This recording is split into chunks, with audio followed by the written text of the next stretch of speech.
పాపమునకు వేతనము మరణము,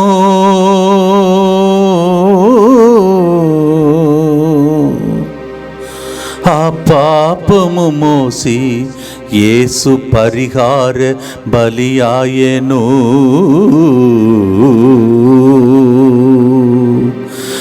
భారమైన సిలువా కొరడాల దెబ్బల నడుమా, నిన్ను నన్ను తలంచి కొనసాగిన త్యాగ పయనం, కల్వారి పయనమిది.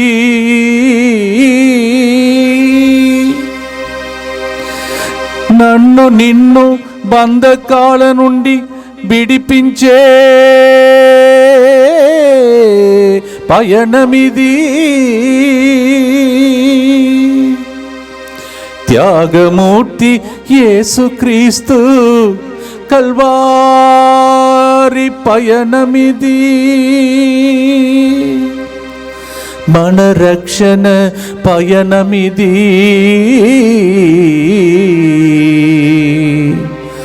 స్వస్థపరచే ధ్యానమిది.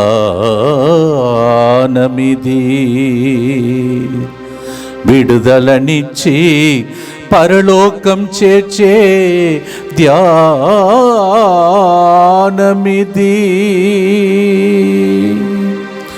పరిహారం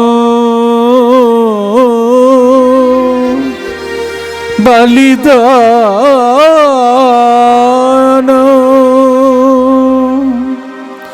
పాప పరిహారం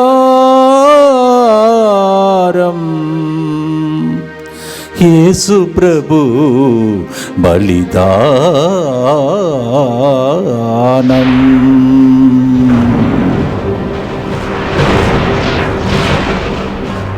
ప్రియమైన సహోదరి సహోదరులారా, పరిహారం బలిదానం అనే ఈ గొప్ప వాక్య పరిచర్యకు యేసుతో 40 రోజు కార్యక్రమానికి మీ అందరినీ ప్రేమతో ఆహ్వానిస్తున్నాను. మీకోసం ప్రతిరోజు దైవజనులు ఇక్కడికి వచ్చి ఎంతోమంది త్యాగం చేసి ప్రయాణం చేసి మీ జీవిత పయనంలో మీకు తోడుగా ఉండాలని, అద్భుతాలు జరగాలని, కన్నీరంతా తుడవబడాలని, మీరు కోరుకున్న దానికన్నా ఊహించిన దానికన్నా ఎక్కువగా దీవించాలని ముందుకు వచ్చి ఈరోజు మన మధ్యలో ధ్యానాంశం నేర్పించబోతూ ఉన్నారు. ప్రతిరోజు దేవుని యొక్క వాక్యాన్ని విని యేసుతో 40 రోజు కార్యక్రమం ద్వారా మీ జీవిత పయనంలో దేవుడు మీకు తోడుగా ఉండనుగాక. ప్రభు నామం ఈ ప్రోగ్రాం ద్వారా స్తుతింపబడునుగాక. ఆయన రాజ్యం వచ్చునుగాక. ఇప్పుడు దేవుని యొక్క వాక్యం కోసం మన హృదయాన్ని ఈ సమయంలో సిద్ధపరచుకుందాం. పరిహారం బలిదానం అనే కార్యక్రమానికి మనందరినీ కూడా ఆహ్వానిస్తూ ఉన్నాం. మనం లెంట్ దినాల్లో ఉన్నాం. ఈ 40 రోజులు ఉపవాసంలో మనం ఉంటూ ఉండగా ఈ కార్యక్రమం ద్వారా మనకి చెప్పబడుతున్న వాక్యం, మనం చేయబోయే ప్రార్థనలు, ఉపవాసాలు ఇవన్నీ కూడా మనల్ని ఆత్మీయంగా బలపరచునుగాక. తలలు వంచి వాక్యం వినబోయే ముందు తలలు వంచి చిన్న ప్రార్థన చేసుకుందాం. మమ్మల్ని మికిలిగా ప్రేమించు మా తండ్రి, నీకు వందనాలు, నీకు స్తోత్రాలు ప్రభువా. పరిహారం బలిదానం అనే ఈ కార్యక్రమం ద్వారా మరొక్కసారి మమ్మల్ని ఆత్మీయంగా బలపరచుతున్నందుకు వందనాలు తండ్రి. ప్రభువా, మేమేమేమైతే కోల్పోయామోనైనా అనేక సంవత్సరాలుగా ప్రభువా, ఈ ఉపవాస దినాల్లో నీ దగ్గర ప్రభువా, నీ పాదాల దగ్గర కనిపెడుతూ ఉండగా మనందరినీ కూడా మరొక్కసారి పునరుద్ధరించమని కోరుతున్నాం. ప్రభువా, ఊబిలో ఉన్న మమ్మల్ని విమోచించమని కోరుతున్నాం.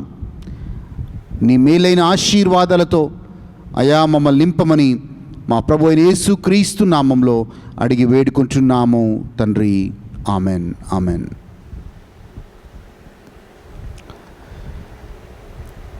ఈరోజు మనం కీర్తన 126 మనం ధ్యానించబోతున్నాం.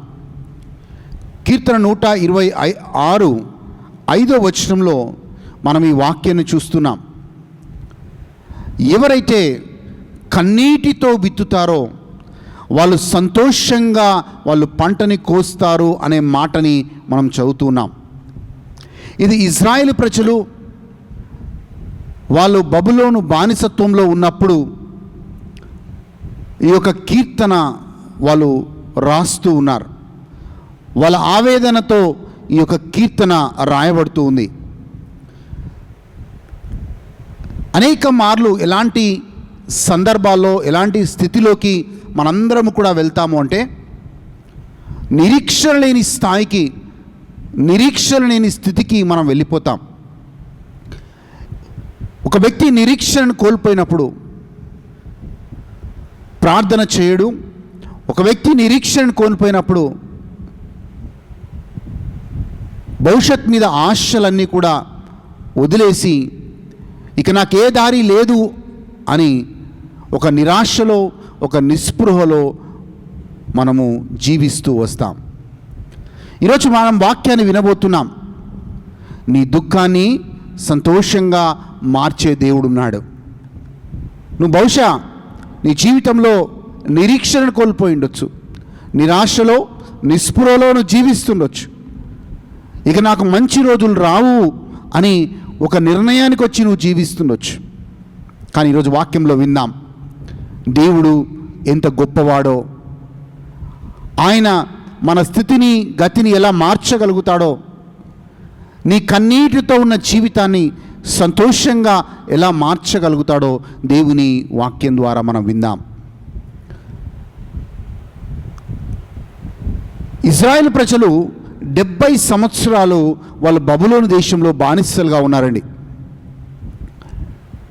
1 సంవత్సరం 2 సంవత్సరాలు కాదు, వాళ్ళ స్వదేశాన్ని వదిలిపెట్టారు, వాళ్ళ యొక్క ఇళ్ళని వదిలిపెట్టారు, వాళ్ళ మందిరాన్ని వాళ్ళు ఎక్కువగా ఇష్టపడి ఆరాధించే యెరూషలేము మందిరము కూడా కూలగొట్టబడింది. ఇక వాళ్ళు బబులోను దేశంలో, ఒక అన్య దేశంలో వాళ్ళు జీవిస్తూ వచ్చారు. వాళ్ళు బహుశా దేవుడికి ప్రార్థన చేసిండొచ్చు. 5 సంవత్సరాలు, 10 సంవత్సరాలు, 20 సంవత్సరాలు, 30 సంవత్సరాలు, 50 సంవత్సరాలు ప్రార్థన చేసిండొచ్చు. అటు తర్వాత వాళ్ళు నిరాశతో, నిస్పృహతో ఇక మన ప్రార్థనకి జవాబు రాదు అని వాళ్ళు ఒక నిర్ణయానికి వచ్చి వాళ్ళు బానిసలుగా మేము బబులోను దేశంలోనే ఉండాలి అని వాళ్ళు ఒక నిర్ణయానికి వచ్చి ఉండొచ్చు. కానీ 70 సంవత్సరాలు అయిన తర్వాత దేవుడు వాళ్ళ జీవితంలో గొప్ప కార్యాన్ని చేస్తూ ఉన్నాడు. ఇక్కడ వాళ్ళందరూ కూడా 4వ వచనంలో, కీర్తన 126 4వ వచనంలో, దక్షిణ దేశము నుంచి సెలయేటి నీరు వచ్చినట్లుగా ప్రభువా మమ్మల్ని ఈ బంధకంలో నుంచి, ఈ బానిసత్వం నుంచి మమ్మల్ని విడుదల చేయని ప్రార్థిస్తూ ఉన్నారు. చూడండి, ఆ కాలంలో దక్షిణ దేశం అంతా కూడా ఎడారి ప్రాంతం. వాళ్ళకు వర్షాలు పడవు, నదులు పారవు. కానీ అకస్మాత్తుగా ఎప్పుడో ఒక్కసారి వర్షాలు పడ్డప్పుడు అకస్మాత్తుగా ఒక దక్షిణ దేశం నుంచి ఒక సెలయేరు, ఒక ప్రవాహము వారి ఆ యొక్క ఎడారి ప్రాంతం నుంచి వెళ్ళేది.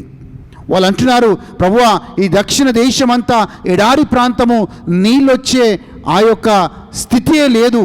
కానీ నీవు ఎలాగైతే ఆ వర్షాలు పడ్డప్పుడు అకస్మాత్తుగా ఆ యొక్క ఎడారిగా ఉన్న దేశాన్ని ఆ నీటి ద్వారా ఎలాగైతే సస్యశ్యామలం చేస్తావో ప్రభువా, మోడు బారిన మా జీవితాలని, బానిసత్వంలో జీవిస్తున్న మా జీవితాలని ప్రభువా మరొకసారి చిగురింపచేయి ప్రభువా. 1 సంవత్సరం 2 సంవత్సరాలు కాదు నాయన, 70 సంవత్సరాలు మేము కన్నీరు కారుస్తూనే ఉన్నాం ప్రభువా. ఆ యొక్క సెలయేటి నీరు ఆ ఎడారి ప్రాంతంలో ఎలాగైతే ఒక జీవాన్ని తీసుకొని వస్తుందో ప్రభువా, మా జీవితాల్లో కూడా మరి 3 బారిన మా జీవితాలను కూడా మళ్ళీ చిగురింపచేయి ప్రభువా. కన్నీరుతో అయా ఇన్ని రోజులు విత్తుతూ ఉన్నాం ప్రభువా, మా కన్నీరంతా కూడా సంతోషంగా మారునుగాక అని వాళ్ళు దేవుడి దగ్గర మొర్రపెడుతూ ఉన్నారు. మనం ఇలాగే చూస్తూ ఉన్నాం. వాళ్ళు పాత నిబంధనలో కూడా నిర్గమకాండంలో 3వ అధ్యాయం 7వ వచనంలో కూడా సుమారు 400 సంవత్సరాలు బానిసలుగా ఉన్నప్పుడు, ఐగుప్తు దేశంలో వాళ్ళు బానిసలుగా ఉన్నప్పుడు, అప్పుడు కూడా నిర్గమకాండం 3వ అధ్యాయం 7వ వచనం ప్రకారంగా దేవుడికి వాళ్ళు మొరపెడుతున్నారు, అయ్యా ఎన్ని సంవత్సరాలు ఈ బానిసత్వము? 400 సంవత్సరాలు అయిపోయింది ప్రభువా, మా సొంత దేశానికి మేము వెళ్ళేలాగా మా కృప చూపు ప్రభువా అని వాళ్ళు దేవుడికి మొరపెట్టారంట. దేవుడు మనందరికి తెలిసినట్లుగా మోషేని ఎన్నుకున్నాడు. 400 సంవత్సరాలుగా కన్నీరు కారుస్తున్న వాళ్ళ జీవితాల్లోకి దేవుడు మోషేని పంపించి వాళ్ళ ఆ బానిసత్వం నుంచి విడిపించి వాళ్ళ దుఃఖాన్ని సంతోషంగా మార్చడం మనం చూస్తున్నాం. అదే ప్రక్రియ ఇక్కడ కూడా దేవుడు చేస్తున్నాడు. ఇక్కడ 400 సంవత్సరాలు కాదు, కానీ ఇక్కడ 70 సంవత్సరాలు. అక్కడేమో ఐగుప్తు బానిసత్వంలో ఉన్నారు, ఇక్కడేమో వాళ్ళు బబులోను బానిసత్వంలో ఉన్నారు. ఆ నబుకద్నెజరు రాజు, ఆ బబులోను రాజు వీళ్ళని ఎక్కడ కూడా ప్రార్థన, వాళ్ళు ఎక్కడ కూడా దేవుని ఆరాధించడానికి స్వేచ్ఛ ఉండేది కాదు. మనం అదే దానియేలు గ్రంథంలో మనం చదువుతున్నాం. ఆ నబుకద్నెజరు రాజు ఆ 3 షద్రక్ మిషక్ అబేద్నెగోలని ఆ యొక్క విగ్రహానికి మొక్కమని వాళ్ళు ఒక శాసనం జారీ చేసినప్పుడు, వాళ్ళు చేయకపోతే వాళ్ళని భయంకరంగా ఉండే అగ్నిగుండంలో వాళ్ళని వేశాడు. కానీ దేవుడికి స్తోత్రం, దేవుడు వాళ్ళని కాపాడాడు. అంత కఠినమైన పరిస్థితులలో బబులోను దేశంలో యూదులు జీవిస్తూ వచ్చారు. వాళ్ళు స్వేచ్ఛగా వాళ్ళ దేవుని ఆరాధించుకునే ఆ యొక్క భాగ్యము వాళ్ళకి లభించేది కాదండి. బైబిల్లో మనం చదువుతున్నాము, వాళ్ళు కీర్తన 137:1-4 వచనాల్లో వాళ్ళు ఏడుస్తూ ఉన్నారు, అయ్యో మా దేవుణ్ణి మేము ఆరాధించుకోలేకపోతున్నామే, అన్య దేశంలో యెహోవాని ఎలా ఆరాధించగలం అని వాళ్ళు దేవుడి దగ్గర ఏడుస్తూ ఉన్నారు. ఆ బబులోని యొక్క నది ఒక ఒడ్డున కూర్చొని వాళ్ళు ఏడుస్తూ ఉన్నారు, అయ్యో మేము మా దేవుణ్ణి ఆరాధించలేకపోతున్నామే, అయ్యో మా దేశానికి మేము వెళ్ళలేకపోతున్నామే, అయ్యో అనేక సంవత్సరాలుగా మేము బానిసలుగా ఉంటున్నామే, అయ్యో అన్య దేశంలో మేము దేవుని కీర్తనలు ఎలా పాడగలుగుతాం అని వాళ్ళు ఏడుస్తూ ఉన్నారంట. ఇంగ్లీష్ బైబిల్లో చాలా చక్కగా రాయబడుతుంది, దే వెప్ట్ అండ్ వెప్ట్. వాళ్ళు ఏడుస్తూ రోజు దేవుడి దగ్గర ప్రార్థన చేసేవాళ్ళంట. ప్రియమైన సహోదరులారా, ఈరోజు మనం కూడా కొన్ని సందర్భాల్లో కొన్ని విషయాల్లో మనం కూడా ఈ ఇజ్రాయెల్ ప్రజల వల్లే మనం కూడా ఎటు వెళ్ళలేక, ఏ దారి కనబడకుండా అన్ని దారులు మూసుకుపోయినప్పుడు ఇజ్రాయెల్ వలె ఆ బబులోను దేశం యొక్క నది పక్కన కూర్చొని వాళ్ళు ఏడ్చినట్లుగా మనం కూడా బహుశా ఆ స్థితిలో ఉండి ఏడుస్తున్నాం, అయ్యో మాకే దారి లేదు. మా కన్నీరు సంతోషంగా ఎప్పుడు మారుతుంది అని వాళ్ళు బహుశా మనం కూడా ఏదో ఒక స్థితిలో ఉండి ఏడుస్తున్నామేమో. కానీ దేవుడికి స్తోత్రం, మనం చూసినట్లయితే ఎజ్రా గ్రంథం 1వ అధ్యాయం 1-4 వచనాల్లో మనం బైబిల్లో ఇలా చదువుతున్నాం. ఎజ్రా గ్రంథం 1వ అధ్యాయం 1-4 వచనాలు ఇలా చదువుతున్నాం. అక్కడ కోరెషు అనే ఒక రాజు, ఆయన మెడో పర్షియాకి చెందిన ఒక రాజ్యానికి చెందిన ఈ రాజు మొట్టమొదటిగా రాగానే వీళ్ళ ప్రార్థనకి ఫలితముగా ఆ రాజు చేస్తున్న ఒక ఆజ్ఞ ఏంటి అంటే, ఆ రాజు చెప్తున్న మాట ఏంటి అంటే, ఓ ఇశ్రాయేల్ ప్రజలారా, మీరు మీ సొంత దేశానికి వెళ్ళొచ్చు. అంతేకాదు, మీ దేశంలో మందిరము కట్టుకోవడానికి కావలసిన ఏర్పాట్లు అన్నీ నేను చేస్తాను అంటున్నాడు. అంతేకాదు, రాజు ఏం చేశాడంటే, అక్కడున్న ఆ బబులోను దేశంలో ఉన్న ప్రజలందరికీ కూడా విజ్ఞప్తి చేస్తున్నాడు. వాళ్ళందరూ కూడా వాళ్ళ దేశానికి తిరిగి వెళ్తున్నారు. ఎవరెవరైతే వాళ్ళకి దాన ధర్మాలు చేయగలుగుతారో, డబ్బులు ఇవ్వగలుగుతారో, బంగారం ఇవ్వగలుగుతారో, వెండి ఇవ్వగలుగుతారో అవన్నీ వాళ్ళకి దానము చేయండి, ఉదారంగా మీరు దానం చేయండి, మీరు సహాయం చేయండి అని బబులోను దేశంలో ఆ రాజు ప్రకటన చేస్తూ ఉన్నాడు. చూడండి, 1 సంవత్సరం 2 సంవత్సరాలు కాదు, 70 సంవత్సరాలుగా వాళ్ళు కన్నీరు కారుస్తూనే ఉన్నారు. అయ్యో, మాకు మంచి రోజులు వస్తాయా? మా సొంత దేశానికి మేము వెళ్తామా? మా దేశానికి వెళ్ళి మా దేవుణ్ణి ఆ యెరూషలేము దేవాలయంలో మేము మళ్ళీ మా దేవుణ్ణి ఆరాధించగలుగుతామా అని వాళ్ళు ఏడుస్తూ వచ్చారు. కానీ దేవుడు వాళ్ళ ప్రార్థనకి ఫలితముగా ఒక రాజుని ఎన్నుకుంటున్నాడు. ఆ రాజు వాక్యం పలుకుతుంది. మీరు జాగ్రత్తగా బైబిల్ తీసి చదివితే, అదే ఎజ్రా గ్రంథం 1వ అధ్యాయం 1 నుంచి 4 వచనాలు మీరు జాగ్రత్తగా చదివితే, దేవుని ఆత్మ ఆ యొక్క రాజుని ప్రేరేపించి ఆ మాటలు పలికించాడు అనే మాట అక్కడ మనం చదువుతున్నాం.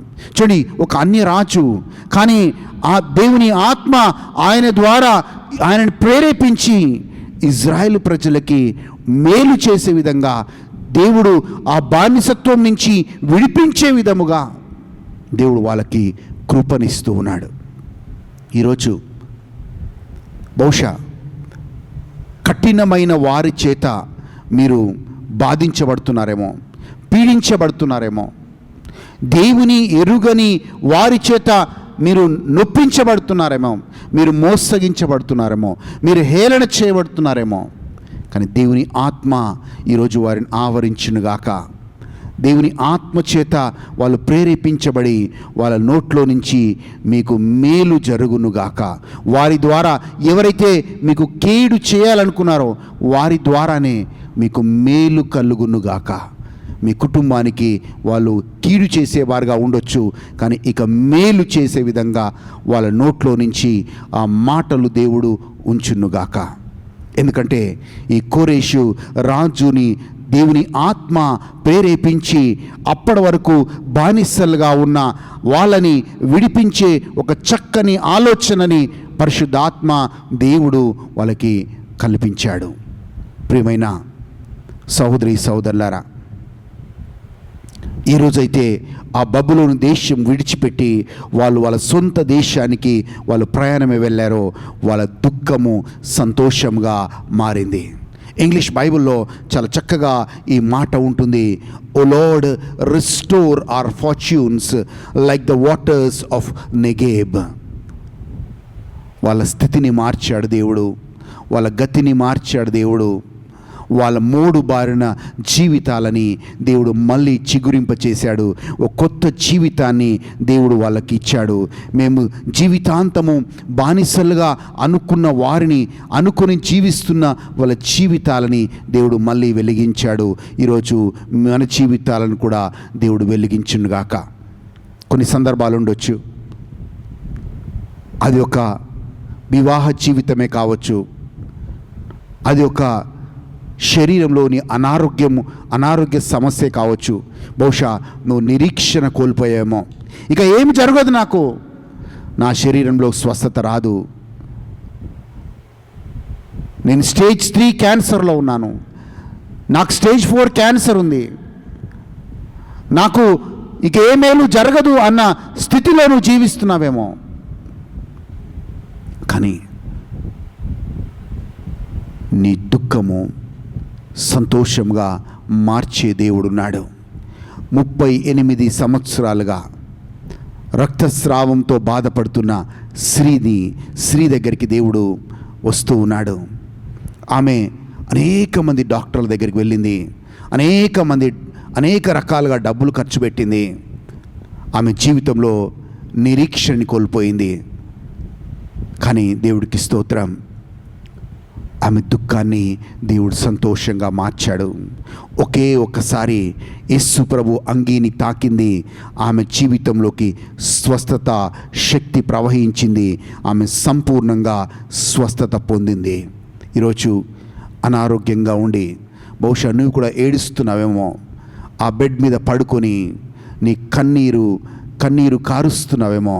కానీ కీర్తన 126 వచనం ప్రకారంగా నీ కన్నీరు, నీ దుఃఖము సంతోషంగా మారునుగాక.